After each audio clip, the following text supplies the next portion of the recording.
ใส่ซะแหละลูกเจ้าลูกเจ้าบ่ตอนนั้นคือบ่เห็นเจ้าไปใส่ไปเฮ็ดเวียกบ่ใช่เจ้าเขาเนี่ยโดยไปเฮ็ดเวียกตลอดบ่ โอ้ ได้อยู่ โดยเฮ็ดเวียกยังเฮ็ดเวียก ขายต้มปลา ขายต้มปลาอยู่ไสเฮ็ดอยู่ เซ ไส โปน อยู่สโปนเนาะ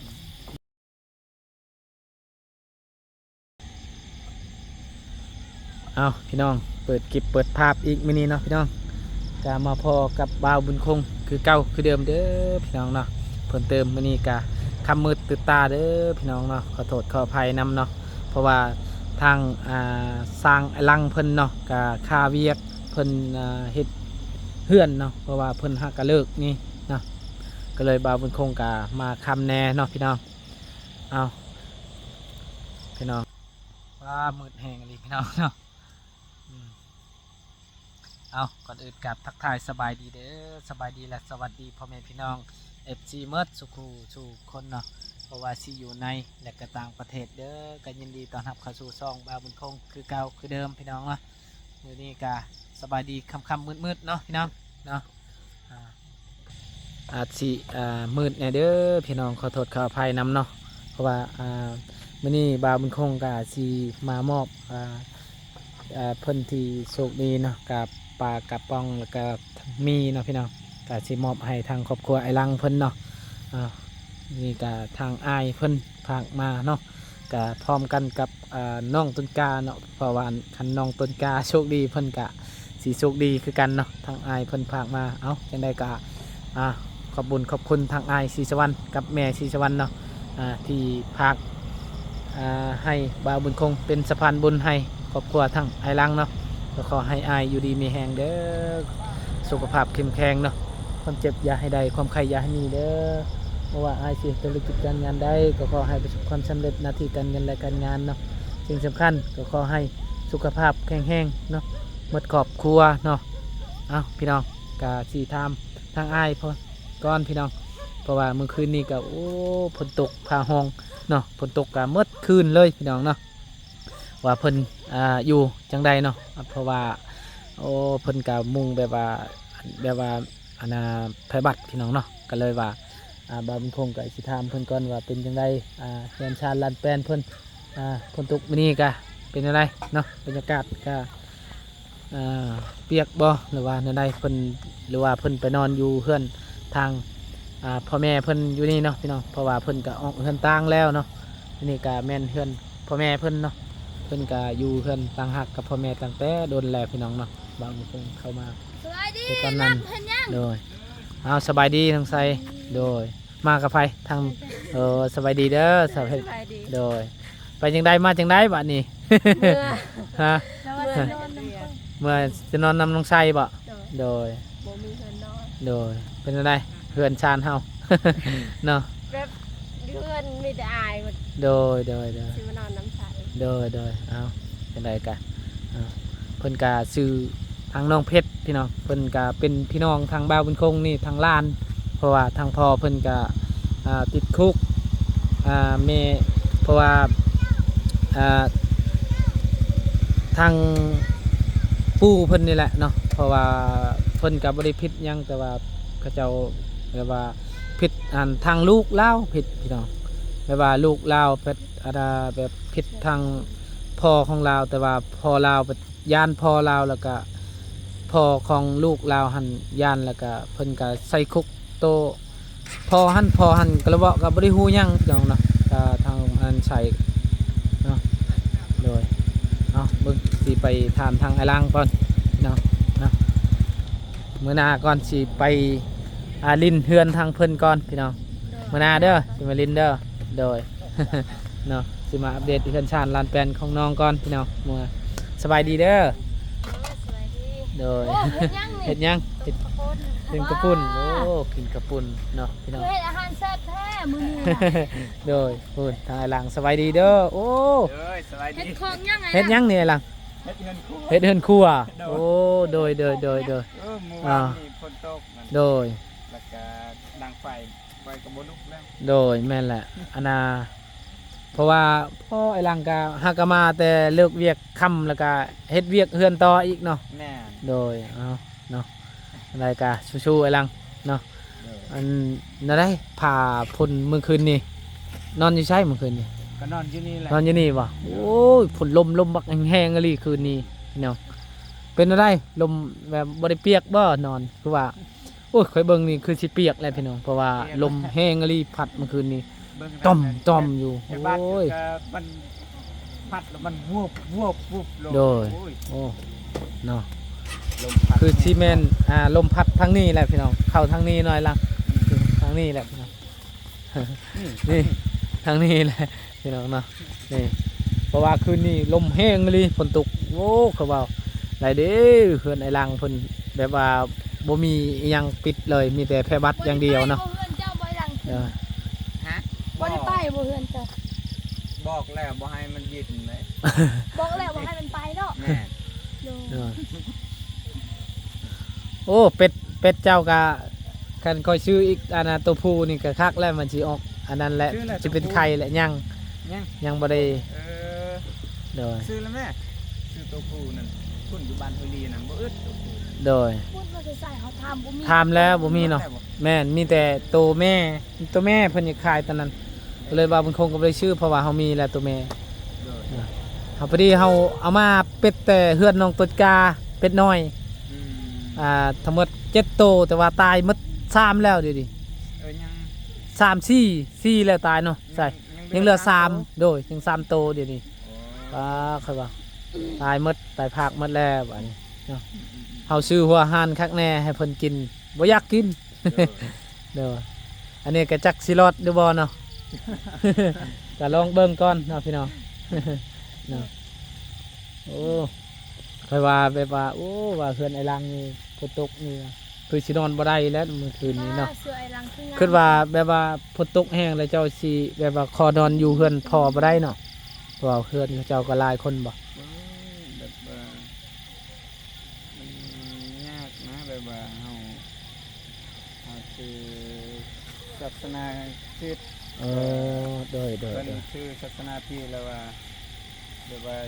อยู่นำกันคิดบ่ได้อะนะ โดย แล้วก็อยู่นี่แหละ โดย สิที่นี่ไปได้เสื่อมอยู่ใจ โดยกินข้าวกินน้ำแล้วบ่อยหลัง ยัง โดย มีเฮ็ดข้าว อ๋ ปุ้น อ กินนำกันเด้อ โดยเอากินแล้วเห็ดกระปุ้นกินบ่ ได้เขาปุ้น โอ้ มาหน่อยๆนึงน่ะ สบายดีนาง ก็กิน เอานกมือสบายดีบ่ เนาะ เอาสบายดีปลาลุงก่อน โดย สบายดีปลาลุง บ่ได้สบา เนาะ ยพุ่น คนนี้บ่สบายบ่ แม่น ลูกเฮาเมื่อกี้นี่เฮาก็ซื้อยาเลยเด้เมื่อกี้นี่ ดินสิไป เราเจ็บวัว เจ็บท้องไปเลย เจ็บท้องตลอดเนาะเบิ่งจอ จอยเนาะยังจักมือจริงแล้วเฮ็ดเฮือนอยู่พุ่นโอ้ใหญ่เนาะเฮือนเจ้าเฮ็ดเนาะ ใหญ่ โดยจักคนทั้งหมดเห็น 3คน 3 คนสร้างโดย แล้วมุงตัวนี้แล้วก็เอาแปลนปูแล้วก็แล้วเพิ่น เออ เพิ่นก็บ่มีคือการเฮ็ด โดยกะอีกบ่ดนเนาะ แม่น โดย บ่โดนจะ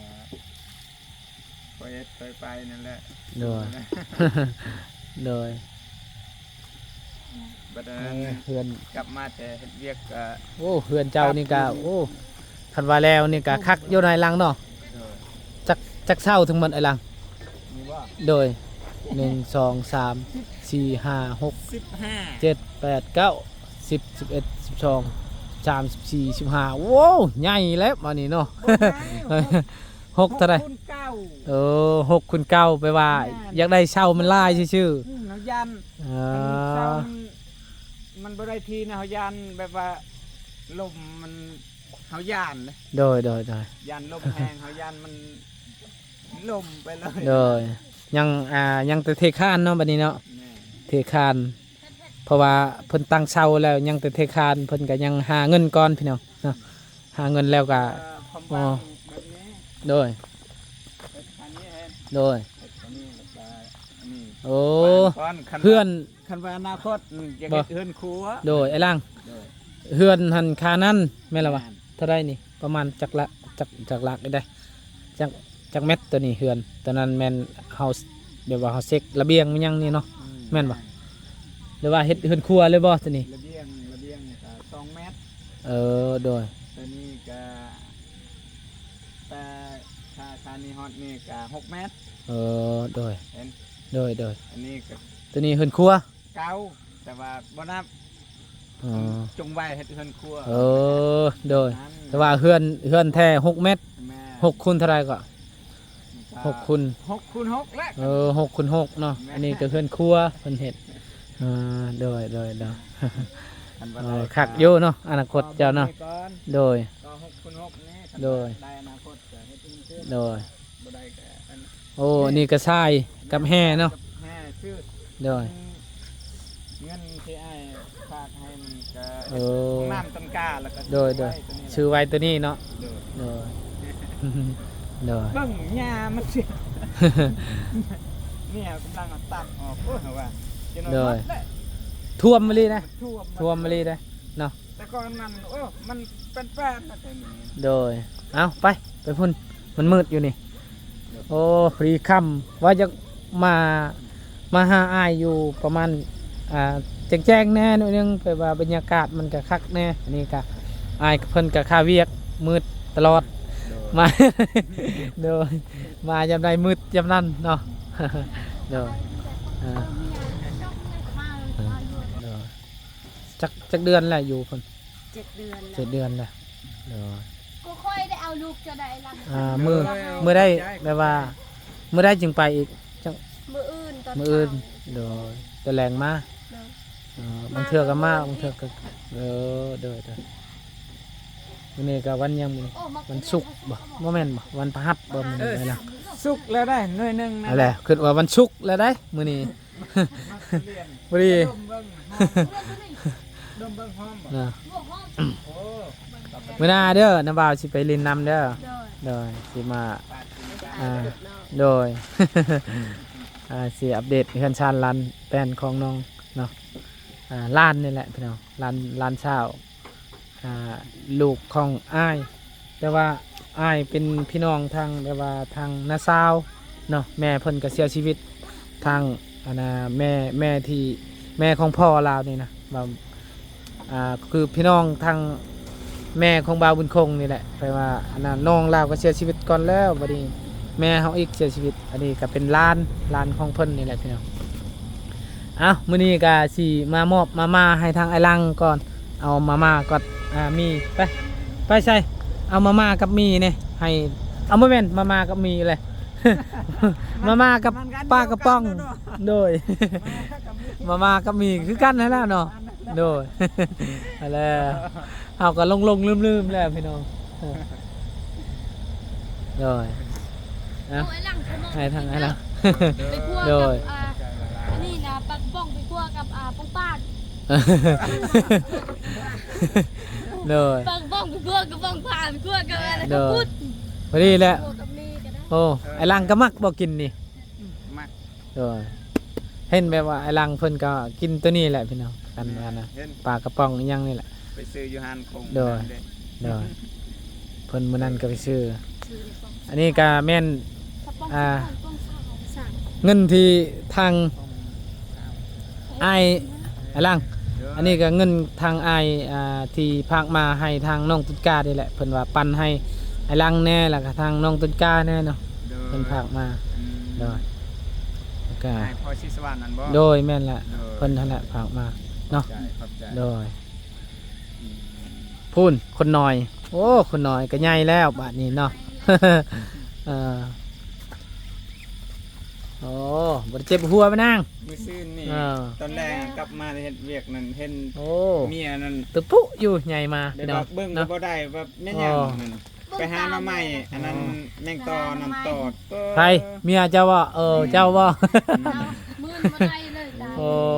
จนบูทางเมื่อละ ก็ นี่เราไปกับน้องไผ่ยังไปผู้เดียวโอ้ยนอนบุญเลย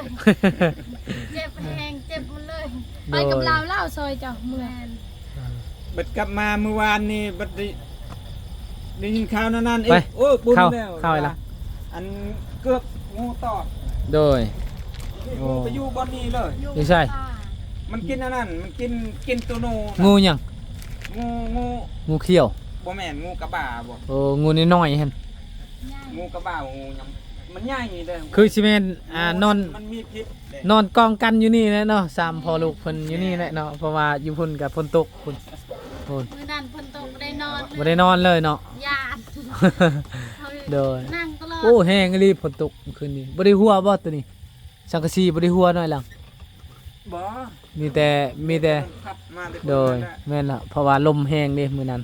ลมแห้งโอ้ยทำว่าลมแห้งอีหลีมื้อนั้นพี่น้องมื้อคืนนี้บ่แม่นมื้อนั้นมื้อคืนนี่แหละเนาะ เด้อ โดย ไปนะเด้อ อ่ะ อืม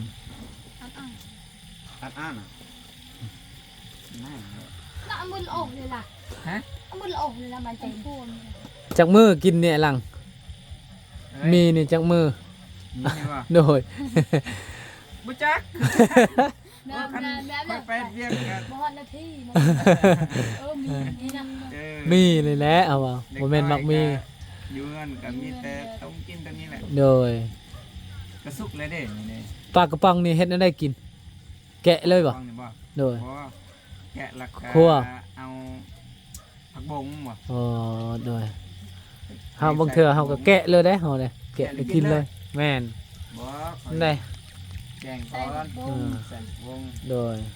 แซ่บ โดยเออเอาเนาะพี่น้องเนาะเอาจังไดกะสู้ๆนี่แหละเนาะไอ้เนาะ เด้อ เฮ็ดเพิ่นกะสู้ชีวิตเฮ็ดเฮือนเฮ็ดชานเนาะคันบ่เฮ็ดกะคือว่าแหละเนาะหาเงินก็ยากนี่เพิ่นกะใครแต่ว่าเรากะโหเฮ็ดเป็นสร้างขนาดคือบาวบุญคงนี่กะโอ้กะใครแต่ว่าบาวบุญคงนี่กะใครนิดนึงว่าแบบว่าทางผู้ใหญ่เพิ่นช่วยโตเฮ็ดเฮือนเฮ็ดชานแล้วก็จนได้ปัจจุบันนี่แหละพี่น้องทางทีมงานเนาะบ่ได้เริ่มบุญคุณเพิ่นเนาะพี่น้องโอ้ได้กบแล้วโอ้โอ้โอ้กบใหญ่ดิ เนาะ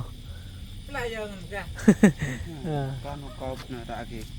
โอ้ไวดิประการนี่ปอเนาะนี่ก็เป็นทางสบายดีเด้อ มานๆสบายดี โดยนี่ก็เป็นพี่น้องเนาะพี่น้องทางไอ้ลังนี่นะเนาะเพิ่นก็ เพิ่นคลามกบ โอ้ กินกบบ่ได้เลยจับให้อ้าย โดยเอาเนาะ เอาได้หลักอะไรนะนักจุดเอาแล้วเอาเอิดโอ้โห เกือบไปแล้วเกือบไปได้กินแล้วไอ้หลัง เกือบแล้ว โดยเนาะเกือบแล้วไอ้หลังเนาะใจบ่ดีเลย โดยใส่มะเขือ โดย โอ้ โอ้ได้ยินอยู่มันห้องกี้นี่อบอยู่เนาะโอ้ฝนตกคืนนี้แห้งรีบเพียงเลยแบบว่ากบเครียดห้องเนาะ ซองเถื่อมันตกอู้ โดยแม่น หมดคืนเลยเนาะ โดยเอามีแต่บามันคงกะสิให้ทางไอ้ลังเพิ่นขอบบุญขอบคุณทางไอ้ยายเจดีเพิ่นเนาะทางแม่ศรีสวรรณกับพ่อศรีสวรรณนี่นะเนาะที่เพิ่นสดซอยเนาะเพิ่นกะหลายอย่างคือกันเนาะเพิ่นซอยที่ซ้ำที่เพิ่นซอยได้นี่แหละพี่น้องเนาะเอาจังไดกะให้ทางไอ้ลังเพิ่นขอบบุญขอบคุณทาง มื้อนั้น อายเนาะ แม่ตู้โทรไอ้ล่างว่างบ่ซอยแม่ตู้แน่ ซอยยัง ไปซอยยัง เบิ่งแม่ตู้เฮือนแม่ตู้จะน้อยแม่ตู้บ่มีเฮือนอยู่คือเก่าเป็นจังได๋วะเบิ่งเช้ามันแตกหมดแล้ว เออโดย วันนี้ลังมาเบิ่งนั่นโอ้มันแตกคือว่าแต่ก่อนงามอีหลีเนาะจักแม่นมันหยัง แม่นแล้วเนาะแต่เก่างามแหละ มันบ่ได้แตก โดยงามก็บ่ได้โทษภัยดอกพี่น้องเนาะเพราะว่าโทษไม่และไม่บ่ดีไผสิโทษภัยเนาะคือแบบว่าทางแบบว่าทีมงานชื่อมาก็งามไผก็งามยอมรับเนาะทางไอ้ลังก็ว่างาม แต่ว่ามันแตกเองมันเนาะประมาณ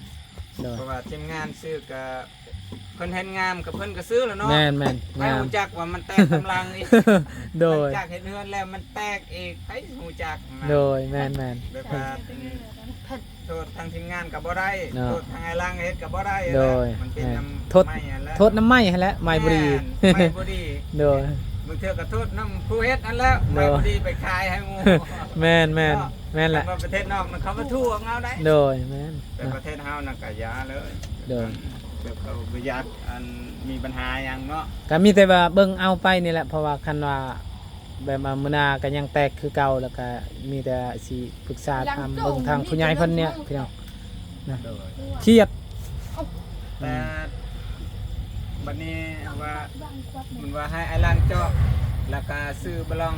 มาฮับไว้เบื้องนั่นเบื้องนี่ โดย แล้วก็ลังก็มาแล้วก็เจาะแล้วไปนำต้นกาไปซื้ออันนดบลองโยฮานนั่นแหละ โดย แล้วก็ฮัดเบื้องนี่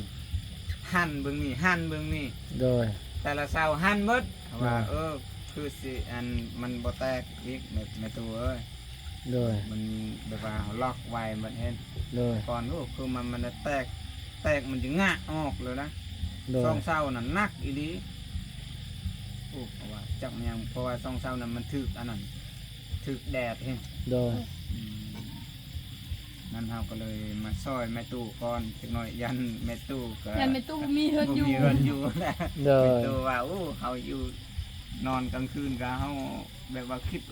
จักหน่อยใดเด้เฮือนนี่ โดย จะนอนบ่มีอยู่เฮือนอยู่แล้วมันงะออกหมดนี่ พอดีมือเว้นนี่เฮาก็ไปหาเพิ่นเพิ่นบ่ได้อยู่ไปพุ่นแหละไปเฮ็ดเวียกไปชวนไปเชียร์หญ้าให้ช่องคนเพิ่นกับลานเพิ่นต้นกล้าให้แหละพอดีไปฮอดพุ่นก็ ดี สะใภ้เพิ่นนั่นแหละเนาะ เด้อ เพราะว่าเฮาก็ดีใจ เพราะว่าเพิ่นได้ออกเฮ็ดเวียกเฮ็ดงานก็ดีใจ เพราะว่าทางผู้ใหญ่เพิ่นเห็นเพิ่นก็ดีใจซอยก็แบบว่า